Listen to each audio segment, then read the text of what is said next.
Dear students, welcome to my YouTube channel. Dear students, हमने IR spectroscopy start कर रखी है, जिसमें अभी तक हमने डिस्कस कर रखा है इसका बेसिक प्रिंसिपल, और फिर हमने इसमें IR के रीजन्स डिस्कस किए थे, फंडामेंटल वाइब्रेशन जिसमें स्ट्रेचिंग और बेंडिंग थी, और फिर उनकी भी आगे टाइप्स थी। फिर हमने देखा था स्ट्रेचिंग और बेंडिंग वाइब्रेशन कहाँ कहाँ पे आती हैं। उसके बाद हमने इसके जो है वाइब्रेशन की टाइप्स जो फंडामेंटल के बाद है, overtones, difference bands, combination bands, Fermi resonance, then factor start किए थे हमने। हाइड्रोजन बॉन्डिंग का इफेक्ट स्टडी किया था कार्बोक्सिलिक एसिड्स में, अमाइड, अमाइंस, अल्कोहल्स में। और फिर देखा था कि हम डिफरेंशिएट कैसे करते हैं कि ये अल्कोहल है बैंड से, बैंड की विड्थ, उसकी फ्रीक्वेंसी से हम चेक कर लेते हैं ये अल्कोहल है, फिनोल है, कार्बोक्सिलिक एसिड है, ये अमाइन है। और फिर अमाइन में भी हमने देखा था प्राइमरी सेकेंडरी टर्शरी में कैसे हम डिफरेंशिएट करते हैं। उसके साथ साथ हमने रेजोनेंस का, इंडक्टिव इफेक्ट का, हाइब्रिडाइजेशन का, मैस का, फोर्स कांस्टेंट यानी बॉन्ड स्ट्रेंथ का, और रिंग स्ट्रेन, एंगल स्ट्रेन का इफेक्ट भी डिटेल से डिस्कस कर लिया था। आज हम डिस्कस करेंगे कि हम आईआर में जो सैंपल प्रिपेयर करते हैं वो कैसे करते हैं, और फिर सैंपल होल्डर कैसे होते हैं, यानी सैंपल हैंडलिंग टेक्निक्स, हमने सैंपल को हैंडल कैसे करना है आईआर लेने के लिए, ये हम डिस्कस करेंगे सैंपल हैंडलिंग टेक्निक्स को। सबसे पहले तो हम सैंपल को प्लेस करते हैं किसी भी होल्डर या सेल, यानी जो भी हमारे पास सैंपल होगा हम उसको किसी होल्डर में या उसको किसी भी सेल में प्लेस करेंगे। अब होल्डर या सेल जो है ये ग्लास का बना हुआ नहीं होगा, क्योंकि ग्लास आईआर रेंज में एब्जॉर्प्शन शो करता है और ये अपनी बहुत ज्यादा वाइब्रेशनल फ्रीक्वेंसी शो कर देगा। हम प्लास्टिक भी यूज नहीं करेंगे, क्योंकि प्लास्टिक भी बहुत ज्यादा एब्जॉर्प्शन शो करता है इस रेंज में। तो आमतौर पर हम आयोनिक सब्सटेंसेस से बने हुए सेल्स या होल्डर यूज करते हैं, और उसमें सबसे पहले हमारे पास केबीआर, इसके अलावा हम NaCl, कैल्शियम फ्लोराइड और सीजियम आयोडाइड भी यूज करते हैं। इसके अलावा भी हम पोटेशियम, इवन क्लोराइड भी यूज हो जाता है, यानी आयोनिक सॉल्ट यूज करने हैं। अब जो केबीआर है, केबीआर 400 से 4000 तक ये ट्रांसपेरेंट है, तो इसका मतलब है हम इसको यहाँ पर यूज कर सकते हैं। इस रेंज में ये एब्जॉर्प्शन शो नहीं करेगा। NaCl एब्जॉर्प्शन शो नहीं करता 650 से 4000, लेकिन 650 से नीचे ये एब्जॉर्प्शन शो करता है, ये अपनी फ्रीक्वेंसीज, अपने बैंड्स शो करना शुरू कर देता है। लेकिन ये कॉमनली यूज्ड है, हम इसको ज्यादा यूज करते हैं। वजह ये है ये इनएक्सपेंसिव है, और दूसरी वजह है अगर ये 650 से नीचे एब्जॉर्प्शन शो भी करता है तो 650 से नीचे तो कंपाउंड्स के बैंड बहुत कम आते हैं, वेरी फ्यू बैंड्स, इसलिए इसको कॉमनली यूज करते हैं। कैल्शियम फ्लोराइड, देखिए इसकी रेंज चेक करें, 900 से 77,000 पर सेंटीमीटर तक इसकी रेंज है। और फिर सीजियम आयोडाइड, ये केबीआर से भी नीचे, केबीआर 400 तक है, ये उससे भी नीचे 200, और ऊपर वाली रेंज इसकी चेक करें 42,000 तक, ये एब्जॉर्प्शन शो नहीं करता। इसके अलावा भी डिफरेंट मटेरियल्स हैं जो हम यूज कर सकते हैं। जो केबीआर है ये थोड़ा एक्सपेंसिव है, अल्कोहल में और वाटर में ये सॉल्युबल होता है। और दूसरे नंबर पे जो सबसे कॉमनली यूज्ड है वो है NaCl, लो कॉस्ट की वजह से। और 650 से नीचे चूंकि कंपाउंड्स के बैंड्स भी कम आते हैं तो इसलिए इसको यूज कर लेते हैं। इसके साथ कैल्शियम फ्लोराइड है, दैट्स इनसॉल्युबल इन वाटर, और ये फॉर हाई प्रेशर वर्क, जहां बहुत ज्यादा प्रेशर अप्लाई करना हो ये बड़ा सूटेबल होता है। और फिर सीजियम आयोडाइड है, वाटर और अल्कोहल दोनों में सॉल्युबल होता है। तो ये डिफरेंट कंपाउंड्स हैं जिनके हम सेल्स बनाते हैं, सैंपल होल्डर जो हैं वो प्रिपेयर कर लेते हैं। अब है कि हमारे पास डिफरेंट टाइप्स के जो सैंपल्स हैं, जैसे लिक्विड है, सॉलिड्स हैं, गैसेस हैं, उनको हम यहाँ पर किस तरह से हैंडल करेंगे। सबसे पहले लिक्विड सैंपल्स हैं। लिक्विड सैंपल्स का जो स्पेक्ट्रम होता है उसको हम कहते हैं नीट स्पेक्ट्रम। एक्चुअली ये प्योर सैंपल होते हैं, तो इनका जो स्पेक्ट्रम है वो नीट स्पेक्ट्रम होता है। इसके लिए हम क्या करते हैं, हम केबीआर की पैलेट्स बनाते हैं। ये केबीआर की पैलेट्स अंडर हाई प्रेशर बनाते हैं, और ये जो केबीआर की पैलेट्स है इनके ऊपर हम इन पैलेट्स के ऊपर ये जो प्लेट्स बन गई हैं अंडर हाई प्रेशर कंप्रेस करके केबीआर को ग्राइंड करेंगे, कंप्रेस करेंगे, तो ये प्लेट्स बन जाएंगी। और फिर हम सैंपल को इन प्लेट्स के दरमियान में प्लेस कर देते हैं। मीन्स एक प्लेट के ऊपर इस तरह से ये हमारे पास प्लेट है, इसके ऊपर हम यहाँ पर सैंपल प्लेस कर देंगे, और फिर इसके ऊपर हम दूसरी प्लेट रख देंगे। तो इस तरह से हम सॉल्ट प्लेट्स प्रिपेयर करते हैं। जो हमने केबीआर है, NaCl है, जो मटेरियल पड़े हैं, कैल्शियम फ्लोराइड है, पोटेशियम क्लोराइड है, सीजियम आयोडाइड है, उनकी प्लेट्स प्रिपेयर करके उनके ऊपर अपना कंपाउंड रख देंगे, और फिर उसके ऊपर दूसरी प्लेट रख देंगे। अब इन प्लेट को थोड़ा स्क्वीज करेंगे ताकि इन दोनों प्लेट्स के दरमियान हमारा जो सैंपल है उसकी एक थिन फिल्म बन जाए, क्योंकि ये लिक्विड है तो लिक्विड की एक थिन फिल्म बन जाएगी इसके दरमियान। कोशिश ये होनी चाहिए कि यूनिफॉर्म हो, यानी पूरी प्लेट के ऊपर वो स्प्रेड हो जाए, ताकि सैंपल का प्रॉपर जो है वो IR स्पेक्ट्रम जो है हम रिकॉर्ड कर सकें। अब इन प्लेट्स को इंसर्ट कर देंगे जो हमारे पास सैंपल होल्डर होगा। लेकिन यहाँ पर ये ख्याल रखना चाहिए कि जो हमारे पास सैंपल है, लिक्विड है, उसमें वाटर नहीं होना चाहिए, because NaCl is soluble in water. क्योंकि NaCl सॉल्युबल है तो वो जो प्लेट्स होंगी वो फ्रेजाइल हो जाएंगी, वो ब्रेक हो जाएंगी, उनको हैंडल करना इजी नहीं रहेगा। तो इस तरह से हम लिक्विड जो है उनका IR रिकॉर्ड कर लेते हैं। अब है गैसेस का किस तरह से करते हैं। जो गैस के सेल्स होते हैं आमतौर पर वो ग्लास या ब्रेस से बने होते हैं। जो गैस सेल्स होते हैं वो ग्लास या ब्रेस से बनाते हैं, और इनकी लेंथ 10 सेंटीमीटर या उससे भी ज्यादा होती है। यानी जो पाथ लेंथ है, पाथ लेंथ बड़ी इंपॉर्टेंट होती है, इनकी जो पाथ लेंथ है वो 10 सेंटीमीटर या इससे भी ज्यादा आएगी। अब इस सेल को हम रख देते हैं in the path of IR। अब देखिए इतनी बड़ी लेंथ, यानी हमें काफी ज्यादा लेंथ चाहिए होती है, तो IR इंस्ट्रूमेंट में इनके लिए, सैंपल होल्डर के लिए, सेल्स के लिए इतनी ज्यादा वो स्पेस जो है वो मुश्किल होती है। तो फिर क्या करते हैं, फिर हम करते हैं मल्टी रिफ्लेक्शन। फिर हम multi reflection gas cells use कर लेते हैं। मल्टी रिफ्लेक्शन में क्या होता है कि उसमें IR रेडिएशन इस तरह से रिफ्लेक्ट होके बाउंस बैक होती रहती हैं, फिर जाएंगी, फिर स्ट्राइक करेंगी सैंपल से, गैसीय सैंपल से, फिर वापस आ जाएंगी। इस तरह से ये मल्टी रिफ्लेक्शन गैस सेल, ताकि हमें जो सेल का साइज है वो छोटा रखना पड़े। और इस तरह ये मल्टी रिफ्लेक्शन में क्या होता है, मल्टी रिफ्लेक्शन गैस सेल में ये तकरीबन 40 मीटर का जो है वो इसका पाथ लेंथ बन जाता है रिफ्लेक्शंस की वजह से। यानी जाती है, बाउंस बैक होके वापस, फिर रेडिएशन जाएंगी सैंपल की तरफ, बाउंस बैक जाएंगी। तो ये इसका ये फायदा होता है कि गैस सेल का साइज तो छोटा होता है, लेकिन रिफ्लेक्शंस की वजह से, मल्टी रिफ्लेक्शंस की वजह से जो IR रेडिएशंस हैं उसका पाथ लेंथ बढ़ जाता है 40 मीटर तक।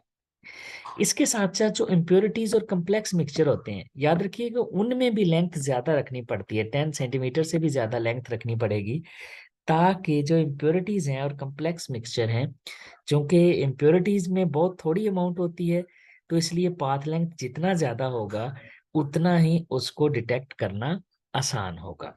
तो इस तरह से हम गैसियस सैंपल्स को यहाँ पर डिटेक्ट कर सकते हैं। अब अगर हमने सोल्यूशन प्रिपेयर करना हो, तो सोल्यूशन प्रिपेयर करने के लिए जो सॉल्वेंट है हमारे पास वो क्लोरोफॉर्म है, कार्बन टेट्राक्लोराइड है और कार्बन डाई सल्फाइड है। इनके अंदर डिसॉल्व कर लेते हैं और डिसॉल्व करने के बाद इनको जो हमारे पास सॉल्ट की डिस्क होती है केबीआर की, इसको इसके ऊपर रख देते हैं। याद रखिएगा ये सॉल्वेंट और हमारा जो कंपाउंड है वो मॉइस्चर फ्री होना चाहिए, क्योंकि ये साल्ट्स NaCl और केबीआर वाटर सॉल्युबल होते हैं।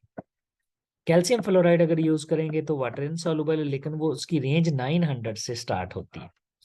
अब ये इसके ऊपर जब हम अपना सैंपल प्लेस कर देंगे यहाँ पर, केबीआर या जो भी हम डिस्क जिस भी सॉल्ट की बना लेते हैं, उसके बाद इसको यहाँ से लिक्विड को या सॉल्वेंट को एवेपोरेट कर देंगे। और जब सॉल्वेंट एवेपोरेट हो जाएगा तो अब हम इसको सैंपल होल्डर में प्लेस करके इसका IR स्पेक्ट्रम नोट कर लेंगे। तो इस तरह से हम सॉल्यूशंस के लिए भी इसको यूज कर सकते हैं। फिर आगे सॉलिड सैंपल्स। जो सॉलिड सैंपल्स होते हैं उनमें एक मेथड तो है कि हम क्या करते हैं कि केबीआर को सबसे पहले ग्राउंड यानी ग्राइंड करते हैं, उसका पाउडर बना लेते हैं। पाउडर इतना फाइन बनाते हैं कि क्रिस्टल्स का साइज 2 माइक्रोमीटर से कम रह जाता है। याद रखिएगा, अगर क्रिस्टल्स लार्ज होंगे, यानी अगर क्रिस्टल का साइज बड़ा रह गया, और क्रिस्टल्स का साइज बड़ा रहने से क्या होगा, फिर जितना क्रिस्टल साइज बड़ा होगा उतनी यहाँ पर स्कैटरिंग ज्यादा होगी। क्रिस्टल साइज बड़ा होने से उसकी स्कैटरिंग ज्यादा हो जाती है, और जब स्कैटरिंग ज्यादा हो जाएगी तो फिर वेव नंबर भी ज्यादा हो जाएगा। ये एक इफेक्ट है जिसको हम क्रिस्टियनसेन इफेक्ट कहते हैं।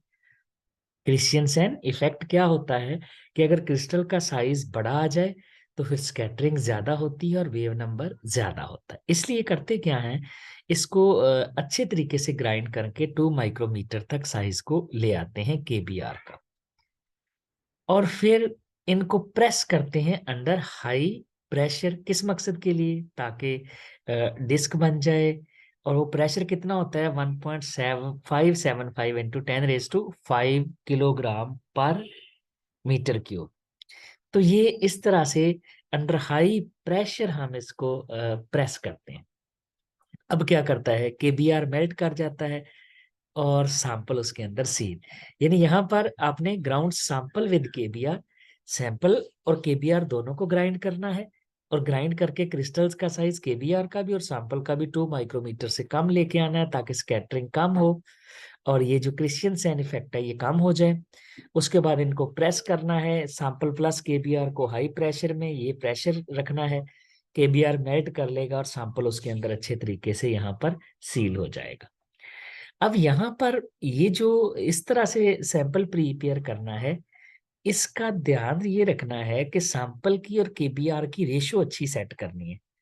कितना होता है, ऑलमोस्ट 2 से 3% होता है सैंपल केबीआर की निस्बत, यानी 2 से 3 मिलीग्राम, ऑलमोस्ट इन 100, यहाँ 100 मिलीग्राम है।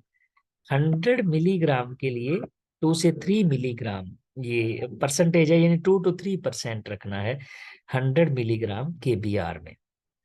तो ये उसकी जो सैंपल है इस तरह से। अब होगा क्या, अगर सैंपल इससे कम रखेंगे तो हो सकता है उसके जो वीक बैंड है, एक तो जो ज्यादा प्रोमिनेंट बैंड्स होते हैं, ज्यादा इंटेंसिटी वाले होते हैं, वो तो अपीयर हो जाएंगे, जो वीक बैंड है वो अपीयर ही नहीं होंगे। और अगर आप सैंपल ज्यादा कर देंगे तो उसका क्या नुकसान होगा, फिर IR रेडिएशन ज्यादा ट्रांसमिट ही नहीं कर सकेंगी। तो इसलिए इसकी रेशियो जो होती है वो सेट करना जरूरी होता है। आमतौर पर जो केबीआर जो फिल्म बनानी है, यहाँ पर इसको मेल्ट और सील करने के बाद जो फिल्म बनेगी वो 1 सेंटीमीटर जो है वो डिस्क होगी, और उसकी थिकनेस 1 मिलीमीटर तक होगी। यानी जो हमारी डिस्क है वो 1 सेंटीमीटर की अगर है तो उसकी जो थिकनेस है वो 1 मिलीमीटर, तो वो आइडियल होती है आईआर स्पेक्ट्रम को नोट करने के लिए। तो यहाँ पर इसकी रेशो, कम सैंपल का मतलब है हमारे जो वीक बैंड्स होंगे वो अपीयर ही नहीं होंगे, और ज्यादा सैंपल का मतलब है कि वो उसकी जो ट्रांसमिशन ही नहीं हो सकेगी, ट्रांसमिट नहीं करेगी ज्यादा लाइट। तो ये ध्यान रखना है। एक तो ध्यान रखना है क्रिस्टल साइज का, ताकि क्रिस्टियन इफेक्ट कम हो, और दूसरा इसकी थिकनेस का भी ख्याल रखना है। अब केबीआर पैलेट को आप इंस्ट्रूमेंट में रख दें, जो आपने यहाँ पर डिस्क बना ली है, पैलेट बना ली, इंस्ट्रूमेंट में रख दें। केबीआर चूंकि ट्रांसपेरेंट होता है, इसका कोई इंटरफेयरिंग बैंड्स भी नहीं होते, तो यहाँ पर हमारे पास एक अच्छा स्पेक्ट्रम आ सकता है। और अच्छा स्पेक्ट्रम में ये बातों का ख्याल रखना है, क्रिस्टल का साइज, और फिर सैंपल और केबीआर की रेशो जो आपने सेट करनी है, और फिर जो डिस्क की थिकनेस है, इन चीजों का ख्याल रखेंगे तो फिर यहाँ पर एक अच्छा स्पेक्ट्रम अपीयर हो जाएगा। ये सॉलिड सैंपलिंग के लिए एक तरीका है कि आप केबीआर पैलेट्स बनाने, इसको कुछ लोग पैलेटाइजेशन टेक्निक भी कहते हैं, पैलेट फॉर्मिंग टेक्निक।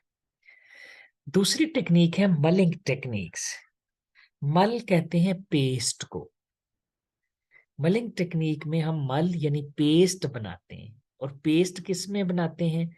या तो न्यूजोल, ये जो निजोल होता है ये एक्चुअली अल्केन्स होती हैं, ये पैराफीन्स होती हैं। ये जो है इसको मिनरल ऑयल भी कहते हैं। ये पैराफीन्स है, पैराफीन्स आपने पढ़ रखा है, पैराफीन्स अल्केन्स होती हैं। लेकिन इनमें जो निजोल है इसमें कार्बन की तादाद काफी ज्यादा होती है।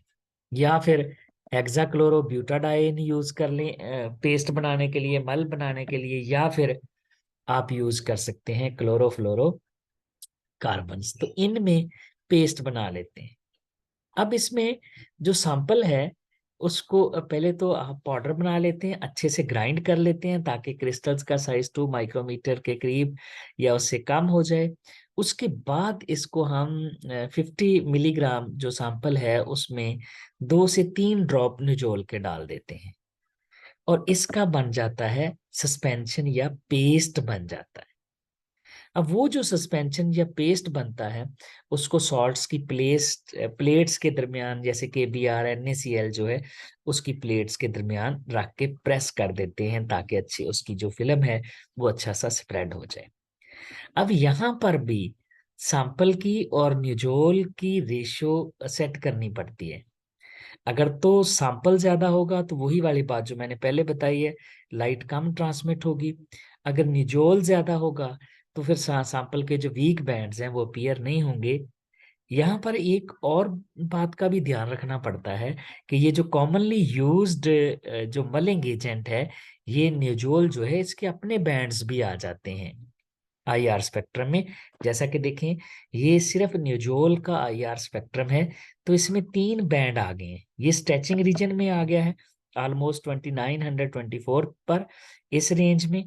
और इसके साथ साथ बैंडिंग रीजन में 1462 और 1377।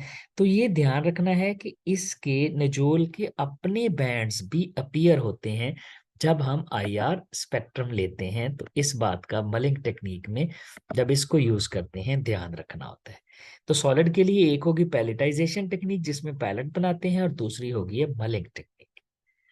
अब सैंपल्स को हैंडल करने का एक बहुत ही आसान अब मेथड आ गया है ATR, अटेनुएटेड टोटल रिफ्लेक्टेंस।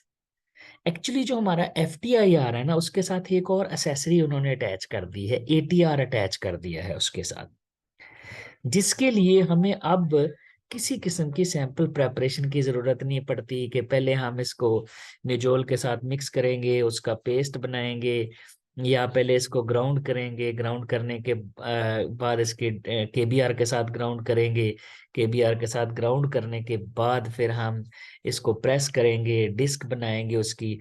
तो इस तरह की कोई प्रेपरेशन नहीं चाहिए, ना तो हमें KBr चाहिए ना निजोल चाहिए। यानी ना हमने पैलेटाइजेशन करनी है ना हमने उसकी मलिंग करनी है।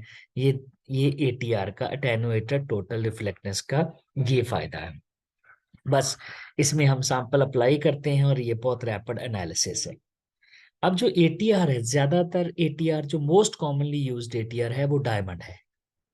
डायमंड एटीआर सबसे ज्यादा यूज होता है क्योंकि जो डायमंड एटीआर है ये इसकी ड्यूरेबिलिटी मैक्सिमम होती है। इसके अलावा जर्मेनियम वगैरह भी यूज होती है।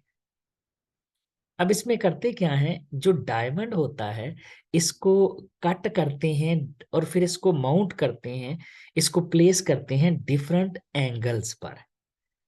कट करते हैं और फिर इसको एटीआर में, डायमंड एटीआर को डिफरेंट जो हमारे पास एंगल्स हैं उस पर इसको प्लेस कर देते हैं, तो ये डायमंड एटीआर बन जाएगा।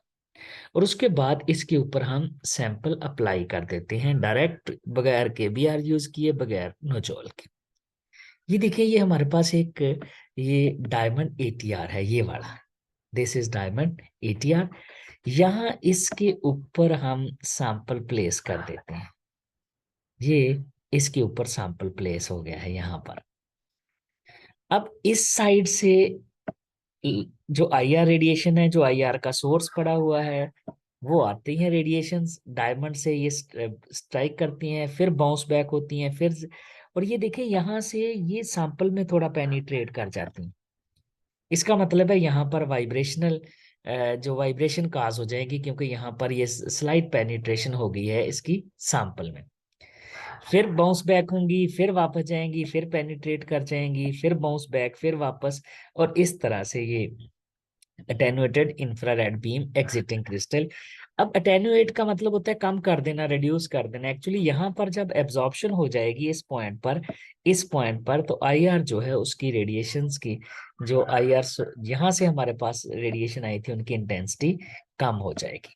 तो एक्चुअली ये मल्टी रिफ्लेक्शन जो मेथड है वो बड़ा मेथड है मल्टी रिफ्लेक्शन का, कि यहाँ से सैंपल बार बार जो है रेडिएशन सैंपल से स्ट्राइक करके वापस आती हैं, फिर सैंपल से जाके स्ट्राइक करती हैं, फिर वापस आती हैं, फिर स्ट्राइक करती हैं, और अल्टीमेटली यहाँ से एग्जिट कर जाती हैं, और हमारे पास आईआर जो है वो रिकॉर्ड हो जाता है। आईआर को हम रिकॉर्ड कर लेते हैं।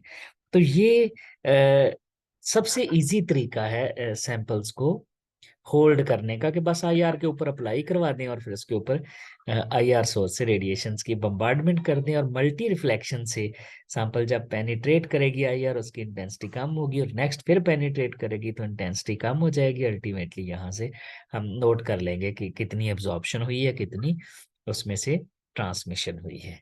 ये था डियर स्टूडेंट्स हमारा लेक्चर, सैंपल हैंडलिंग टेक्निक्स, कि हम सैंपल कैसे प्रिपेयर करेंगे। Thank you very much.